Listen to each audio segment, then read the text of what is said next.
Good morning friends. आज हम applied mechanics का लास्ट चैप्टर सिंपल मशीन्स का पार्ट 1 पढ़ने जा रहे हैं।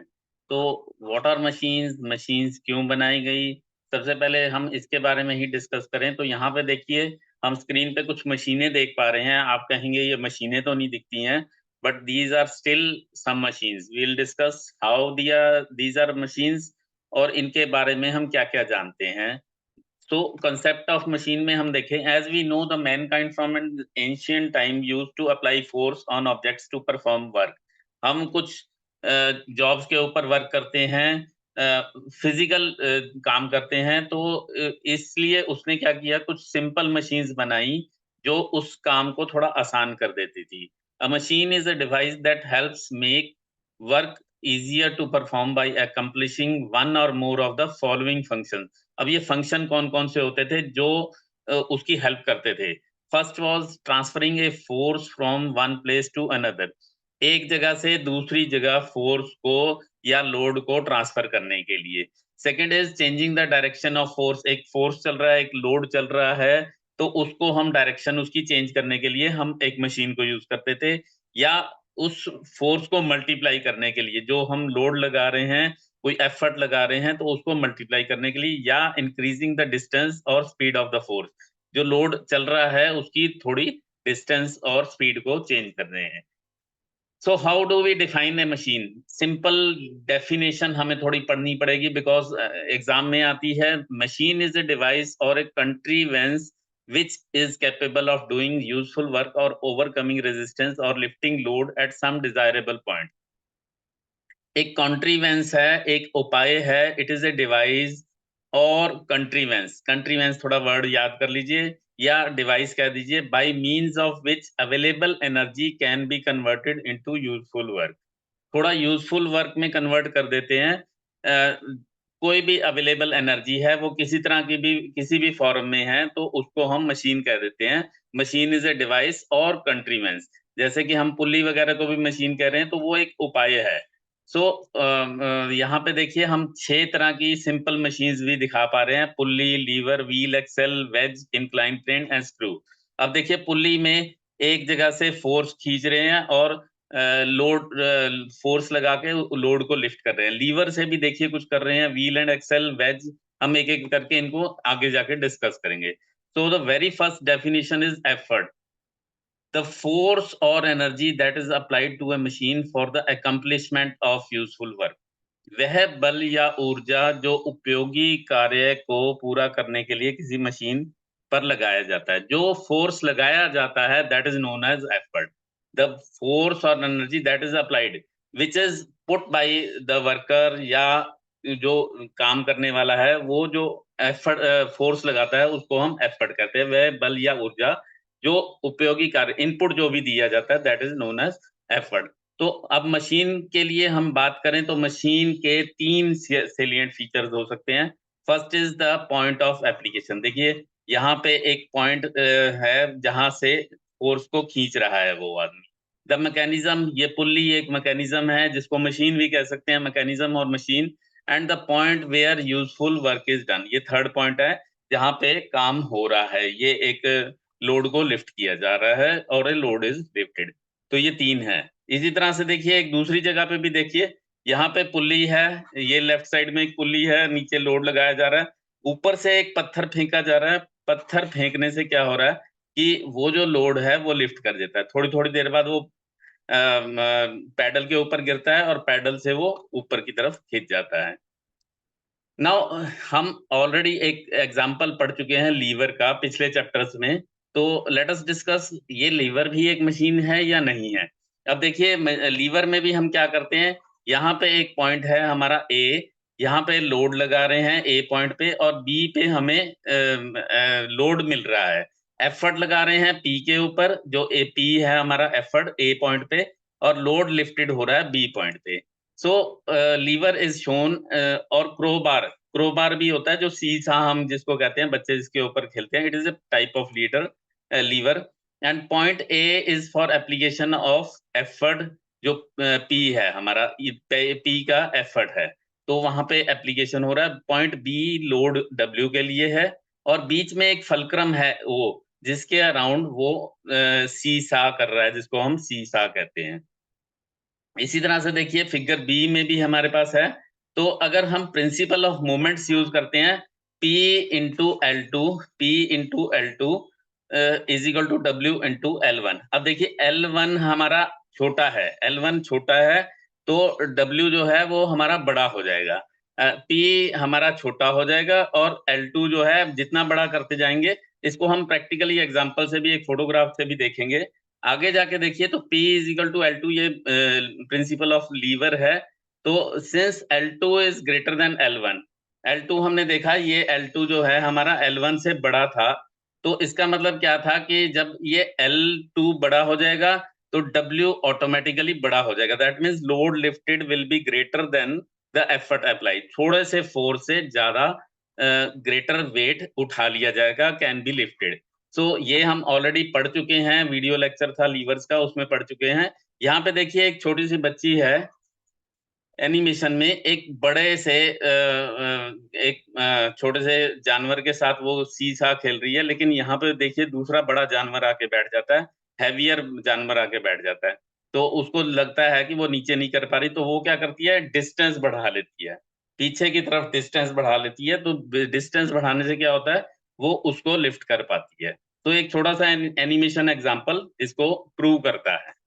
Now there are some concept or terms used in machines. First is the load lifted, resistance या load lifted. A machine has either to lift a load or overcome a resistance. तो resistance को overcome करना या load को lift करना।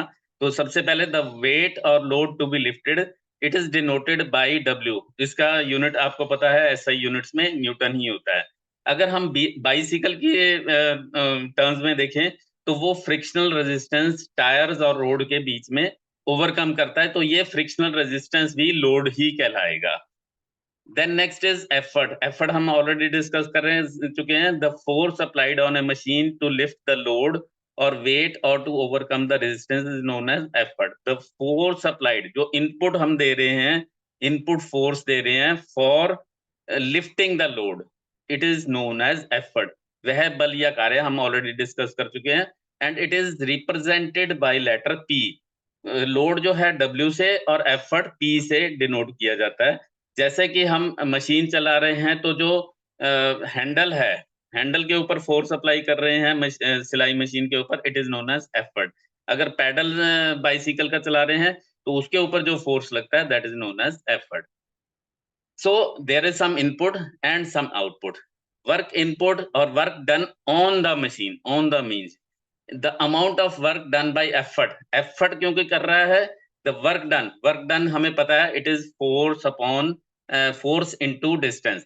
तो force into distance है, तो effort क्या है, effort जो हमारा P से डिनोट करते हैं, एंड डिस्टेंस जितनी दूर में वो effort जो है मूव करता है, this is known as the work input. If P is the effort or force applied in Newton and Y is the distance moved by the effort in its own direction, then the work input will be P into Y joules. अब work output भी मिल रही है। अब हमें पता है कि load को लिफ्ट किया जाता है, it is the product of load and the distance through which it is overcome. Suppose W is the weight or load lifted or resistance overcome, और उसी डायरेक्शन में डिस्टेंस जो है वो हम x से मेजर करते हैं, distance through which the weight has moved, then the work output will be W into x. Then there is mechanical advantage. You must remember, it is very important definition, बार बार आती रहती है, mechanically advantage मिल जाना किसी चीज का। If a machine lifts say 100 Newton load, 100 Newton का load उठाती है W with an effort of 20 Newton, then it means that it has given advantage to the extent of 5 times the effort. 100 Newton उठा लिया उसने 5 Newton के effort से, तो इसका मतलब उसको 5 टाइम्स एडवांटेज दे दिया है। सो यही डेफिनेशन है, the mechanical advantage is briefly written as mechanical advantage, and it is simply a ratio between the load lifted W by P, W load lifted and the effort applied. तो mathematically भी कह सकते हैं इसको, MA is equal to W by P. Then there is second is velocity ratio, the ratio between distance moved by the effort and the distance covered against the load. अब जो ऊपर था वो नीचे आ गया है, तो यहाँ पे इसको हम कहेंगे distance moved by effort to the distance covered by load is known as velocity ratio. Velocity का रेशियो, आपस में डिस्टेंस का रेशियो। तो velocity ratio D by D कहें या वाई बाई एक्स। अगर हम पिछली वर्क इनपुट हमने देखा था तो उसके हिसाब से वाई बाई एक्स हो सकता है। Then next is the efficiency, efficiency of machine. अब मैकेनिकल एडवांटेज देख लिया, वेलोसिटी रेशियो देख लिया, efficiency. It is a ratio between the output and input of the machine. Work हमने आउटपुट देखा था, वर्क इनपुट देख लिया, तो उनका रेशियो जो है, आउटपुट और इनपुट का रेशियो जो है, it is the efficiency. Now efficiency always it is the ratio of output बटे input, and output is the W into X. W जो है लोड, और क्योंकि वो x डिस्टेंस में मूव कर रहा है, W इंटू एक्स हो गया। Input is P into Y. और अगर इनको थोड़ा सा हम रीअरेंज कर ले, if we rearrange, then we get the relation between mechanical advantage, velocity ratio and efficiency. तो देखिए W by P ऊपर आ गया, Y by X नीचे आ गया। W by P we know it is mechanical advantage and Y by X is velocity ratio. So efficiency is mechanical advantage over velocity ratio into 100. So that means mechanical advantage और velocity ratio को अगर हम multiply कर दें 100 से, then we get the efficiency in percentage. तो ये हमारा एक और रिलेशन बन गया, that means efficiency is equal to mechanical advantage over velocity ratio into 100। Now there is one law of machine. Law of machine क्या कहता है? The equation which gives the relation between load lifted and effort applied. अब देखिए, एक तो हमने relation बना लिया कि mechanical advantage is load lifted over effort applied. तो लेकिन एक लीनियर लॉ भी हमारा ये कहता है, क्योंकि ये लीनियर नहीं होता, एग्जैक्टली नहीं होता, it is in the form of A slope, एक लाइन की फॉर्म में होता है। तो हम अगर ग्राफ बनाएं P और W के बीच में, P is effort and W is the load applied, load lifted.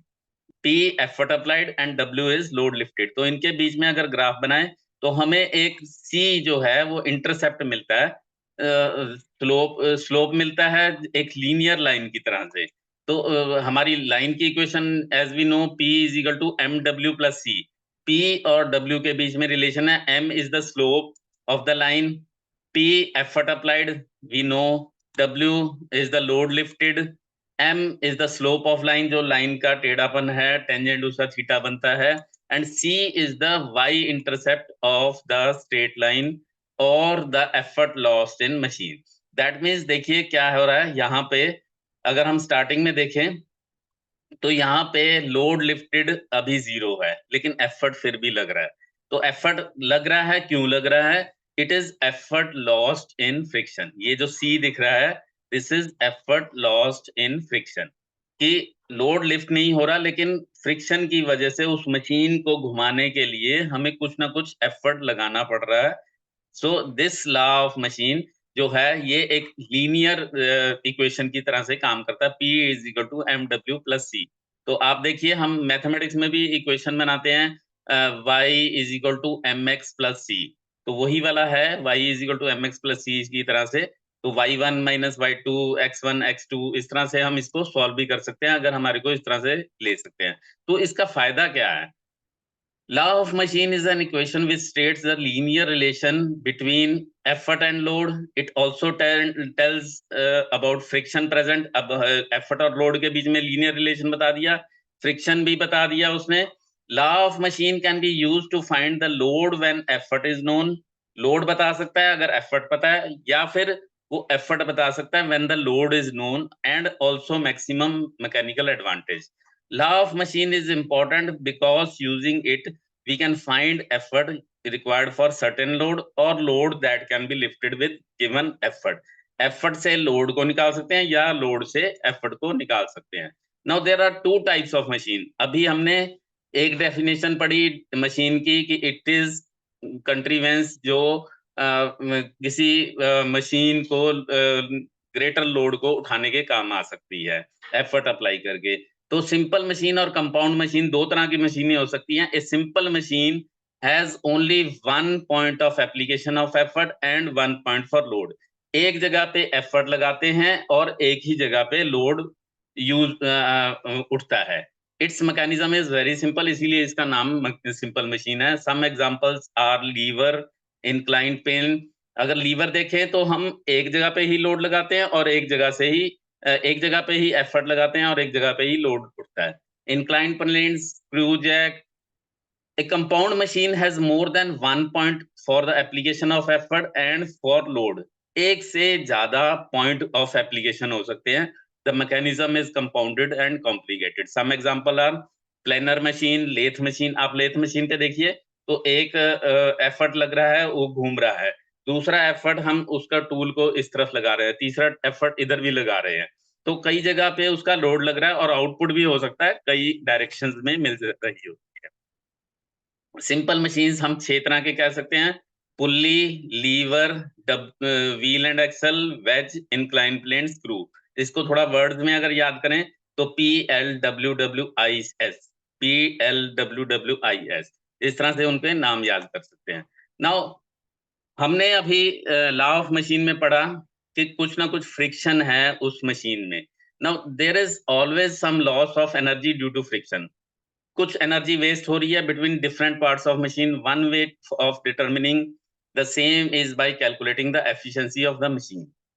It is alternate method क्या है कि या तो हम लॉस ऑफ एफर्ट ढूंढें कि कितना एफर्ट हमारा बेकार हो गया, या हम कहें कि इतना लोड उठा सकते थे लेकिन अब लोड 100 न्यूटन उठा सकते थे, सिर्फ 80 न्यूटन उठा पाए हैं. तो दो तरीके से हो सकता है कि या तो उसको लॉस ऑफ एफर्ट कहें कि हमारा 80 किलो न्यूटन लगना था, 80 न्यूटन लगना था, अब 100 न्यूटन लग रहा है, ज्यादा लग रहा है. या फिर हम कहें कि इतना वेट लिफ्ट कर सकते थे, उससे कम हो रहा है. So that is the effect of friction. So हम दो तरह से इसको कैलकुलेट करते हैं, एफर्ट लॉस्ट इन फ्रिक्शन या load lost in friction. Suppose P is actual effort applied. देखिए यहाँ पे नीचे एनिमेशन में हम देख पा रहे हैं कि यहाँ पे फ्रिक्शन ज्यादा है और एक जगह पे फ्रिक्शन कम है, तो एफर्ट बहुत कम लग रहा है. And if W is the actual resistance या लोड लिफ्टेड कह दें, रेजिस्टेंस ओवरकम. P1 हम कहें आइडियल एफर्ट, बहुत आदर्श एफर्ट लग जो है बिना फ्रिक्शन के जो चल रहा है. तो उसको कैसे कैलकुलेट करेंगे? It is the effort required to lift the load when there is no friction in the machine. Machine में कोई फ्रिक्शन ना हो तो वो जो एफर्ट कहलाता है वो आइडियल एफर्ट कहलाता है. आइडियल एफर्ट कैसे कहलाएंगे? क्योंकि we already know the relation कि W/P हमारा MA होता है. तो आइडियल एफर्ट क्या होगा कि एफिशिएंसी को हम 1 मान लेंगे. 100% एफिशिएंसी है, कोई उसमें लॉसेस नहीं है. जब कोई लॉसेस नहीं होंगे तो PI is equal to W/VR बन जाएगा. Then there is ideal load also. Ideal load lifted, ideal load, it is the load that can be lifted when there is no friction. अब वो भी कैसे निकलेगा? वो भी P into VR से निकलेगा. आप इसका देखिए W/P is equal to VR already बन जाएगा. MA is equal to VR बन जाएगा, तो उस इक्वेशन से हम निकाल सकते हैं. तो effort lost in due to friction होगा. FP अगर हम निकालें तो FP is equal to P minus P1 जो अभी हमने कैलकुलेट करा. तो P माइनस P1 क्या होगा हमारा? W/VR. ये एक इक्वेशन आपको थोड़ी सी याद कर लेनी है. Load lost in friction, suppose FW is equal to loss of load due to friction. ये हमारा बनेगा डिफरेंस दोनों का, आइडियल और एक्चुअल लोड का. तो वो W1 माइनस W होगा. अब आप कहेंगे वहां पे तो आपने P माइनस P1 किया, यहाँ पे W1 माइनस W होगा. W1 है आइडियल लोड जो ज्यादा होगा. आइडियल लोड तो हम ज्यादा ही उठा सकेंगे ना, W कम आया, तो W1 जो है हमारा that is P into VR minus W. तो इसलिए इक्वेशन थोड़ी सी वो फर्क होगी, वो आपको याद करनी है. आइडियल मशीन मैंने आपको बता दिया, if the efficiency of machine is 100%, that mean C जो है, जो इंटरसेप्ट है लॉस्ट इन फ्रिक्शन 0 हो जाए तो एफिशिएंसी 1 हो जाएगी. MA is equal to VR हो जाएगा, 1 एफिशिएंसी आ जाएगी. Then machine is called ideal machine. Such machine has no frictional losses. Characteristics कुछ हैं. Efficiency of the machine is 100%. Output is equal to input. Machine is free from frictional losses and mechanical advantage is equal to velocity ratio, जिससे हमने पिछला formula निकाला है. Then there is one reversible machine. A lifting machine in which the load starts moving back to its original position when the effort is removed is called reversible machine. Suppose एक screw Jack है, आपका screw Jack के ऊपर load लगा हुआ है, ठीक है, आपने उसको उठाया, थोड़ी देर बाद उसका जो हैंडल है वो आपने बाहर निकाल दिया, अब उस लोड की वजह से वो नीचे वापस आना शुरू हो गया, then it is known as reversible machine, in which the load starts moving back to its original position when the effort is removed. effort हटा दिया, that means वो मैंने लीवर हटा दिया, तो वो लोड की वजह से वो अपनी वापस पोजीशन पे आना शुरू कर दे, then it is known as reversible machine. The efficiency of such machine is more than 50%. 50% से ज्यादा होनी चाहिए. This is capable of doing some work in reverse direction. उल्टी डायरेक्शन में हमने उसको ऊपर की तरफ उठाया, लेकिन वो खुद ही under the influence of load, एक मशीन जो प्रयास हटा देने पर उस पर लगे भार के प्रभाव से, भार वेट की वजह से, जो लोड लिफ्टेड है उसके प्रभाव से उल्टी दिशा में कुछ कार्य करने में सक्षम हो जाती है, उसको हम रिवर्सिबल मशीन कहते हैं. एक सेल्फ लॉकिंग मशीन आती है, सेल्फ लॉकिंग अलग है उससे. ए lifting machine in which the load remains at position. अब एक ऐसा स्क्रू जॉक हो गए जिसमें हमने हैंडल निकाल दिया लेकिन वो वहीं के वहीं रुक जाए, then it is known as self locking machine. Example is screw jacks. Such machine has efficiency less than 50%. अब आपको याद रखना है, जो हमारी रिवर्सिबल है उसकी एफिशिएंसी 50% से ज्यादा होनी चाहिए, सेल्फ लॉकिंग में लेस देन 50%. एमसीक्यू का एक क्वेश्चन तैयार हो सकता है. यहाँ पे देखिए कि ये एक व्हील हम चला रहे हैं एनिमेशन के थ्रू, तो जब हम चलाते हैं और इसका हमने एफर्ट हटा दिया, फिर भी ये वापस नहीं आ रहा, तो वहीं के वहीं जा रहा है. So this is self locking machine. तो इस तरह के कुछ एग्जांपल हैं. एक छोटी सी मैंने प्रॉब्लम ली है. In a simple lifting machine a load of 1400 newton is lifted by 15 newton effort. Simple है, लोड 1400 है, एफर्ट लग गया 50 न्यूटन. वो कहता है while the load moves up by 0.2 metre, the effort moves by 6 metre. Load 0.2 metre चलता है, effort 6 metre चलता है. Calculate mechanical advantage, velocity ratio, efficiency. इस तरह के क्वेश्चन 4-4 नंबर में आ जाते हैं. मैकेनिकल एडवांटेज, आपने 1400 उठाया बटे 50, 1400 बटे 50 सिंपल 28 हो गया. Velocity ratio, now because there are ratios, तो इनका कोई यूनिट नहीं है और सेम यूनिट है ऊपर नीचे दोनों. वेलोसिटी रेशियो 6 मीटर चला हमारा जो एफर्ट है, और जो 0.2 मीटर हमारा लोड लिफ्टेड हुआ, तो इनका रेशियो 30 हो गया. एफिशिएंसी इन दोनों का रेशियो हो गया 28/30 इंटू 100 इज 93.33. तो that is all for today. Thank you. अभी के लिए इतना ही. हम सिंपल मशीन्स का दूसरे लेक्चर में बाकी चीजें पढ़ेंगे. Thank you very much.